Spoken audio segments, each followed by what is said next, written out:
Holy crap! Fate Stay Night Heaven's Feel is probably the best movie trilogy I've ever seen, but it also made me see Fate in a completely different way. But wait, where are my manners? Hi, I'm Dan, and welcome to Danotaz Media, and today we will be discussing my new favorite movie trilogy, Fate Stay Night Heaven's Feel. Before we get into the topic of this video, if you're a fan of the Fate franchise and you like animation, comic books, and other nerdy forms of entertainment, well, you're in luck because my channel literally covers all of those topics. So make sure you hit the subscribe button in order to get more videos like these from me and my channel. I'd also like to issue a quick spoiler warning for those who have not seen the Heaven's Feel trilogy and do not wish to be spoiled. Please click off this video and return once you've seen all three Heaven's Feel movies. Alright, so now that I got that off my chest, it's time to get into the story. As the name suggests, the Fate Stay Night Heaven's Feel trilogy is a 3-part movie series based off the Heaven's Feel route of the Fate Stay Night visual novel. And honestly, I've gotta say, I think Kinokunasu outdid himself with this route because the story was absolutely incredible. As a 3-part movie series, the story was split up throughout 3 different films: Presage Flower, Lost Butterfly, and Spring Awakening, which I personally feel was a clever move on the studio Ufotable's part, since the original visual novel route would have been too long to fit into one single movie. As per usual, the story features the same characters and a similar premise to the other Fate Stay Night routes, such as Unlimited Blade Works or the Fate route. But the big twist here is that the entire story revolves around Sakura Mato as our female lead, and her relationship with Shiro, our male lead, and all the conflicts their relationship presents within the context of a Holy Grail war. To start off this video, I would like to apologize for some of the critiques I made in my Fate Stay Night Unlimited Blade Works video, as I really didn't understand how the Fate Stay Night routes in the visual novel worked when I made that video. So for those wondering, the Fate Stay Night Heaven's Feel trilogy is based off the 2004 visual novel game Fate Stay Night, which is split up into 3 different routes that players can take in order to experience the story. There's the Fate route, the Unlimited Blade Works route, and the Heaven's Feel route. Each route roughly features the same premise, but with events that play out in completely different ways. Originally, I thought Fate Stay Night was separated into different routes so that players could just pick whichever route they wanted to experience the story in, and then just finish the story through whatever route they chose, when in reality, each route is meant to act as a foil to the other, with each route providing its own canon and piece of story and lore that is meant to fill in the plot holes to the other routes, making it rather important for audiences to experience all 3 routes in order to get the full picture of the Fate Stay Night world. So because of this, many of the critiques I had towards characters like Saber, Medusa, and Sakura are kind of unfair, since most of the loose plot threads revolving those characters were supposed to be addressed in their individual routes. Now, to get into what I specifically liked about these movies, I've gotta say I really loved the dark tone. Fate Stay Night Heaven's Feel is by far the darkest entry of the Fate franchise today, and it works really well with the story. Although, I do want to warn anyone who doesn't do well with topics that involve abuse and trauma, as these themes are heavily featured throughout the entire trilogy. And with that in mind, I can confirm that all 3 movies are deserving of their R rating, which is something that is personally very refreshing for me to say, given my experience encountering different properties, especially in anime, that have R ratings here in the West but don't really deserve it. Luckily, that's not the case for this trilogy, since it pretty much checks off all the criteria listed in this label. As is pretty much to be expected by now, the animation from Ufotable for the Fate Stay Night Heaven's Feel trilogy is great. I actually recently learned that Ufotable doesn't necessarily spend as much money as people may think on their anime. For example, in this article I read, it says that Ufotable actually made Demon Slayer upon an average budget of $80,000 per episode, despite the show looking like a $1 million property. Knowing this, it kind of begs the question, what would Ufotable anime look like if they were given millions of dollars to spend on the animation? And the answer is Fate Stay Night Heaven's Feel, because oh my goodness, I've never seen such a good looking anime trilogy. From the stunning background to the breathtaking action scenes, jaw-droppingly gorgeous is the only way to describe this animation. Now it's time to get into the voice acting. Since I had such a good experience with Tony Oliver's English dubs for both Fate Zero and Fate Stay Night Unlimited Blade Works, I once again decided to watch Fate Stay Night Heaven's Feel primarily in English dub. And now, having seen the trilogy, I can say I regret nothing. Voice director Tony Oliver, who, might I add, also voices Lancer in both Unlimited Blade Works and Heaven's Feel, should really be proud of himself for creating an English dub that is on par with the Japanese voice recording. Oliver did a masterful job at bringing out the top-tier performances from all of his voice actors. And I'll also add that he and his team at Bang Zoom Entertainment deserve an award for assembling one of the best cast English dubs I've ever seen. So, moving on to the actual characters themselves, I've gotta say my favorite character of this trilogy was Sakura Mato, voiced by Christina V. This entire movie trilogy really does revolve around Sakura and her character as she grows and changes throughout each movie. Her character arc is one of the most dynamic and fleshed out arcs I've seen in a very, very, very long time. There are a lot of really great elements to Sakura's character arc, but out of all of them, I have to say the most crucial is probably her relationship with Shiro, which is just beautifully written. From the first movie, where we get to see how Sakura and Shiro first met and developed their friendship, to the second movie, where we get to see the two characters fall in love. Seeing how Sakura's relationship with Shiro gave her strength to want to improve her life and become a better person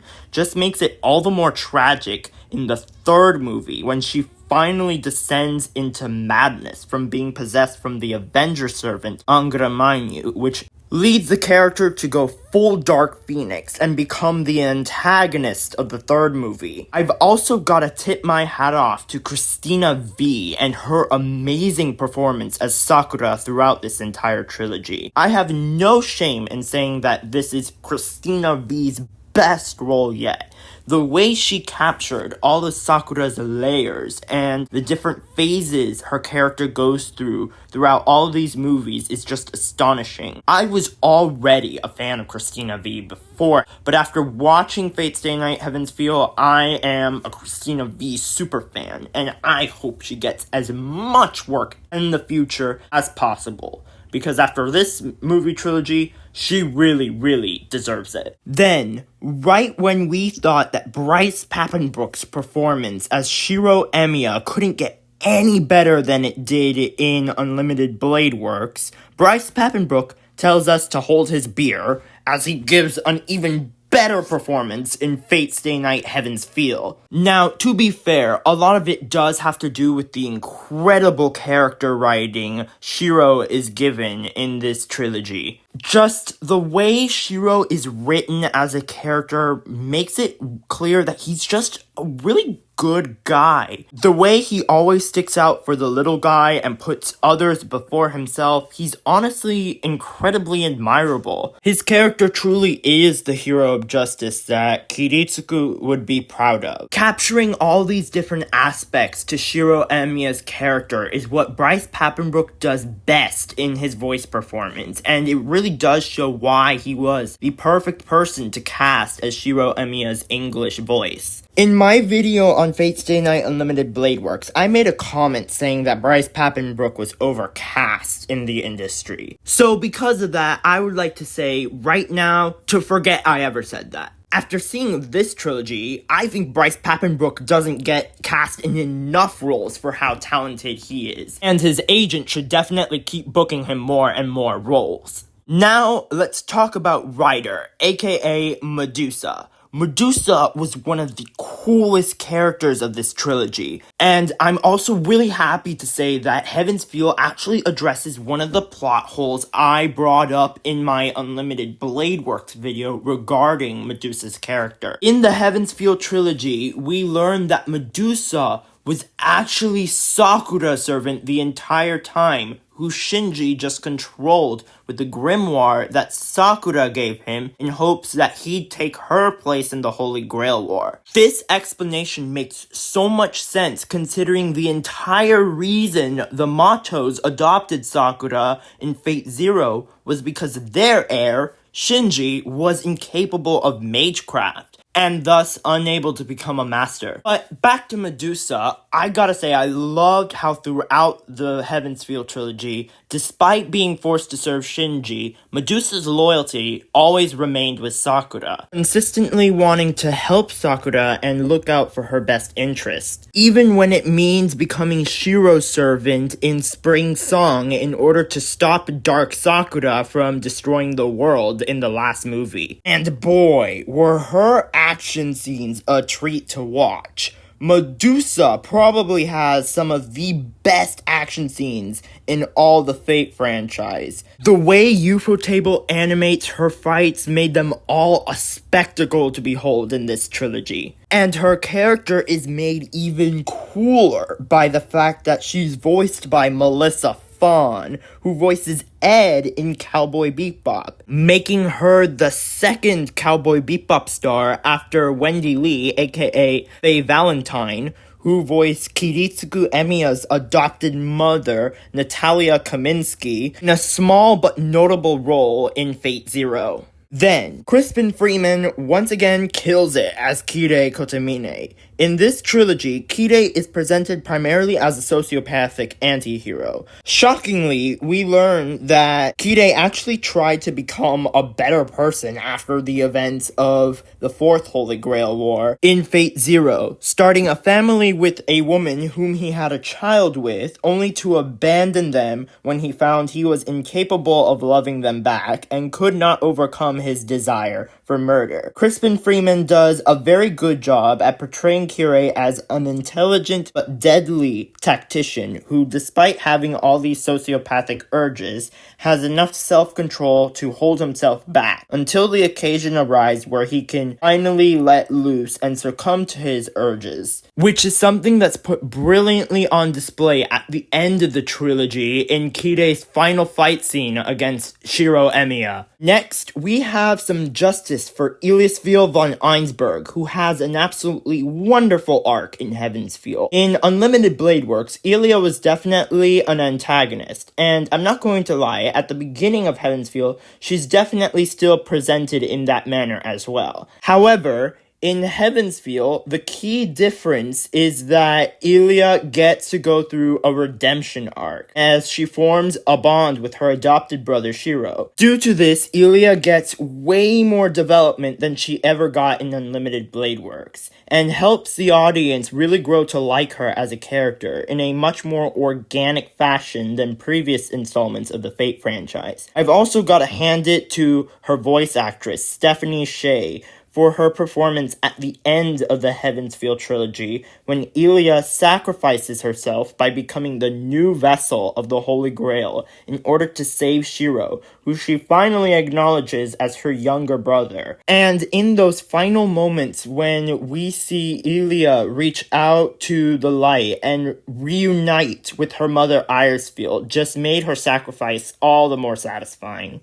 Then I'm glad to inform everyone that Michael Donovan as Zoken Macho is still just as creepy as he was in Fate Zero. His character was a great fit in this really dark story, and as a horror fan myself, I have to say that I love the scene where it's revealed that Zoken Mato's current body is pretty much just a decaying corpse, and that the reason he seeks the Holy Grail is to give him an everlasting body. And I also loved his servant, assassin, aka Hassan Aisaba, who's voiced by Patrick Seitz. One of my nitpicks towards the previous installments of the Fate Stay Night titles was that all the assassin servants were pretty lame, with their only real purpose seemingly being to provide cool action scenes for the shows they were featured in. But that's not the case with Hassan Aisaba. His scenes were extremely entertaining, being a mix of both cool action scenes and juicy dialogue, with my favorite scene probably being his introduction, which is literally just him hatching out of the body of the previous assassin servant from Fate Stay Night Unlimited Blade Works.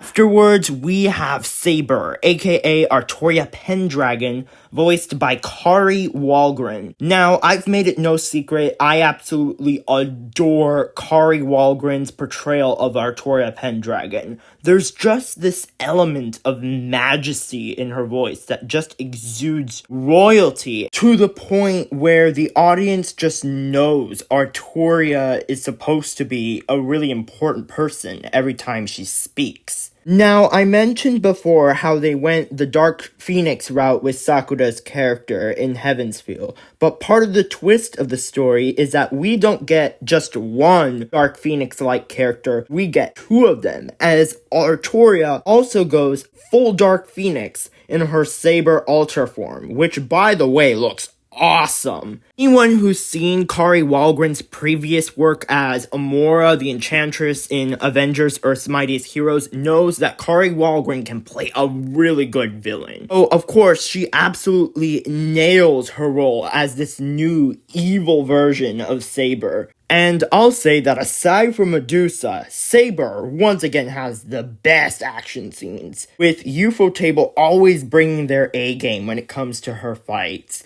Her Excalibur, or at least the evil version of her Excalibur Noble Phantasm, has to be one of the coolest looking one-hit KO moves I've ever seen in an animated trilogy. And of course, last but not least is Mela Lee as Rin Tosaka. I'll be honest, Rin doesn't have a whole lot to do in Heaven's Feel, aside from some cool action scenes and some noteworthy lines of dialogue. But I still applaud Mela Lee for bringing her A-game to the role, especially at the end, when Rin is about to kill Sakura until she realizes that she doesn't have it within her to kill her own sister. And the moment where it's revealed that the ribbons that Sakura always wears in her hair were actually given to her by Rin right before they were separated as children was honestly a really beautiful scene that Mela Lee